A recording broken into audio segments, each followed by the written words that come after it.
আমার আমার রান্নাঘর থেকে আজকে তোমাদের সাথে আলুর দম শেয়ার করব। আজ যা হয়তো দাওয়া দোষী একদম নিরামিষ আলুর দম। তার জন্য আমি ছোট আলু এনেছি। ছোট আলু এনে কেটে ভালো করে ধুয়ে সুন্দর করে আমি একটু নুন হলুদ দিয়ে আমি ভেজে নিলাম। এবার এটা আমি তুলে নেব। যখন আমি আলুটা ভাজা বসিয়েছিলাম, আমি একটা শুকনো লঙ্কা আর আমি কিছুটা পাঁচফোড়ন দিয়ে দিয়েছিলাম।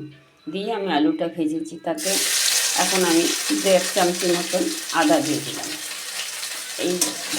এইটা ফোড়নটা দিয়ে আলুটা ভাজলে সুন্দর আলুটার ভিতরে একটা গন্ধ আসছে।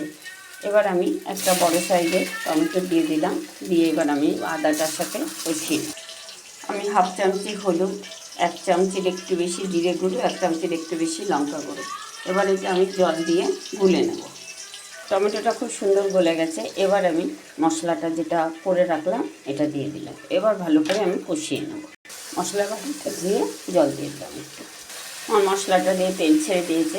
এবার আমি আলুগুলো ভেজে রেখেছি, আমি আলুগুলো দিয়ে আবার একটু কষিয়ে নেব।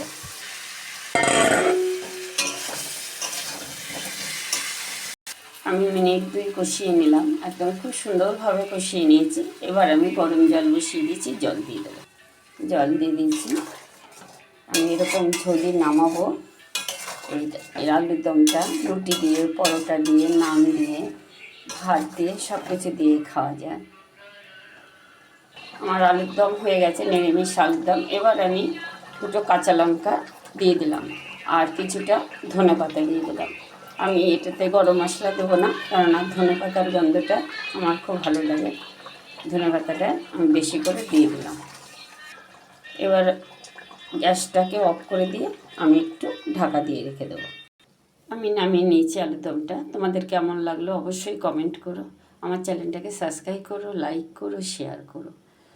আজকে রাখছি, আবার কালকে অন্য কিছু নিয়ে আসবো।